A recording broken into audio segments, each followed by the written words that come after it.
Hello everybody and welcome back to a brand new episode of our NASCAR 25 Career Mode Off-Season video. I hope you're all having a great day, and boy do we have a very packed episode as we're coming off of Chase Elliott's second NASCAR Cup Series championship and we head to a new home. Junior Motorsports comes into the Cup Series full time and will be driving the number 15 Target Chevrolet Camaro / Boost Energy Camaro, and here you see not fully finished but what our main primary target paint scheme is going to look like, with the yellow number 15 as well on the side. I'm gonna do a little bit more work on this, but overall it's a good baseline. But you notice our sponsors gone that we had at Tricon. Well, during the off-season, a judge ruled in favor of myself and Junior Motorsports in our lawsuit case versus my former team at Tricon Garage. The team had to pay no damages and the sponsor of Schluter Systems was able to follow with us. However, they were turned off by the controversy that they were brought into, and they actually have pulled out of sponsorship. So we ended up getting Target, and Boost Energy stays on board, and you see the Boost Energy / Target paint scheme as well. Here's my settings if you are wondering about that for this season. Now that we can fully upgrade our cars, we're running on 105 difficulty, skill range at 0 to keep things nice and close, especially for super speedways. I will turn this up to about 10 everywhere else. And you see our incident frequency at 60, and as well 20 for the tire wear effect and fuel consumption as well. And beyond that, I know you guys have been asking for my settings for an update, and as well, here is the draft effect of only running 10 at super speedways to make things a little bit more difficult for this season. And also we're running 4 times fuel and wear for most tracks, strict yellows, full qualifying, all that kind of stuff. Now, one thing I'm doing differently at super speedways, you're going to notice right here, we have all level 1 parts at Daytona. We're also going to have level 1 parts at Atlanta. So I was scrolling through Reddit and was taking advice from some people's posts on basically how to make super speedway racing as difficult as possible in NASCAR 25. And they said turn the draft down as far as possible basically. And on top of that, run level 1 parts. So we're going to start doing that. Now, let's dive into our off-season adventures. It was a jam-packed off-season, and it kicked off with our second annual Adelaide race here for the Repco Supercars, where Shane Van Gisbergen was in the field this weekend, including myself, and unfortunately, we started at the back of the pack. And if you guys remember, in the off-season between the Xfinity Series and the Cup Series, when we became a rookie, we did this race, but it was in the pouring rain. We had the likes of Austin Cindric, Christopher Bell, Connor Zilish all in the race as well with us, but this time it's just myself and SVG now. And yeah, I mean, I was really happy that we had at least a dry weekend this time, and I was hopeful that as this race would go on, we were going to be able to work our way forward. And then after this race here in Australia, we're going to be going to Japan, and we'll be doing a NASCAR Garage 56 showcase there. And then we as well are going to be doing a Boost Energy closed street event in the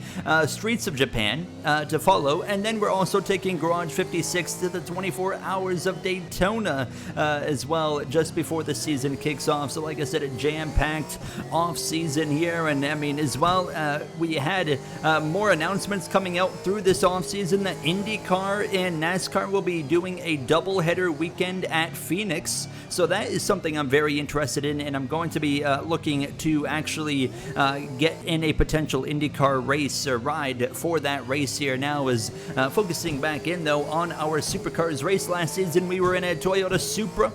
This time, of course, now switching over to Chevrolet, we have jumped over into the Camaro here in the Supercars. On top of that as well, we talked about, switching to Camaro, going to a new team of Junior Motorsports, and there was some more news that came out over the off-season, that we'll talk about right at the end of the episode. But it was important to note that 2311 Front Row Motorsports and NASCAR also reached a settlement in this off-season with their ongoing lawsuit, and that was part of Dale Jr. reasoning for purchasing a team now, because with the settlement, teams now have permanent charters instead of, temporary ones that will go through these renewal processes. And that means the prices of Chevy Charter is going to skyrocket even further than it has in recent years. Dale Jr. saw it coming. He bought a Charter. He got a Cup team before he would have to spend too much money, and that's why we now have gotten ourselves in the situation that we're in here. But I mean, having an absolute blast racing through the field here. Now actually looking to the left side there of Anton De Pasquale here as we continue to go forward now, and up into 15th place we go, and we would continue right to the final lap, actually passing Macaulay Jones and getting right to the back of Cameron Hill here on this final lap. It was Will Brown who would come through to actually win the race here in the season finale, but it was Brock Feeney, his teammate at 888 Racing, that would pick up the championship as we had managed to climb through the field into P12. One heck of an effort, an improvement from qualifying and an improvement from our debut last season. We're going to come back into the final turn to the start-finish line just behind Andre Heimgartner, and we'll take that 12th place result. Now though, we are headed over to Japan, and we're going to be at Fuji doing a Garage 56 showcase to the fans. There was a big motorsports event they had here as well, and we brought the NASCAR power to the country here. And absolutely beautiful circuit here. Fuji is one of the most beautiful circuits on the planet, of course, with the view of Mount Fuji in behind the front straightaway. Now, of course, can't see it from where we are on the track right now, but just getting to rip this car around here was a lot of fun. But as we go through into the final sector, look at that. There you see it off in the distance to the left there, right in our view now. What a view now of Mount Fuji, and it was just really cool taking the Garage 56 car around the track. Now, we were so busy in this offseason, unfortunately, I didn't get any opportunities to do any dirt racing in this offseason, but we will be trying to get behind the wheel of some dirt races coming up here in the second season now, as after this event, we, just a few nights later, we're doing a Boost Energy, of course, our personal sponsor, closed off streets event here in Japan, where we were borderline stunt racing basically now, high speed in the Garage 56 on the expressway here in Japan, and really fun to just rip this car around here now, and yeah, I mean, very cool situation to be a part of now, and just kind of continuing to get global recognition for NASCAR as well around the globe.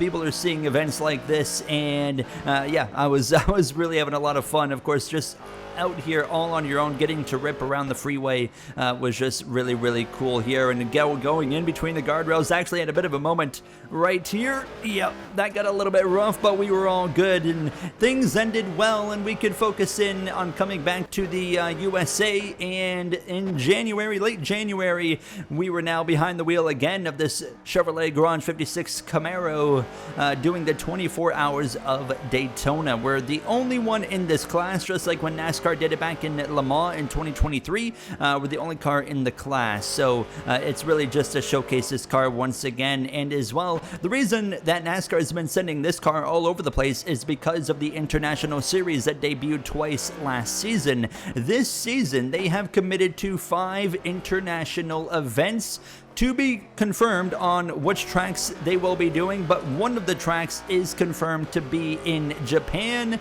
but they are finalizing a specific location. But as for us here, racing around this track here throughout the 24 Hours of Daytona, of course, we had a few different stints throughout the night, going a little bit wide right there in turn 1 as the sun was going down. We actually shared this ride with a fellow NASCAR driver of Kyle Larson from the number 5, and as well, we actually had IndyCar Joseph Newgarden actually behind the wheel of this car as well. So us 3, including, we also had William Byron in this car as well. So 200 drivers, myself from Junior Motorsports, and then we threw an IndyCar driver in here with Joseph Newgarden. But through the night shift as well, got through here well, and then I got to be fortunate enough to actually do the final stint of the race as well later in the day, and we would come through to finish, of course, top in our class, because we're the only car in our class now, as we head down this front straightaway and bring it home. So a really jam-packed off season from Australia to Japan, back to the United States, and now it's time to focus in on the NASCAR Cup Series season 2026, a new format. The chase format is here as well.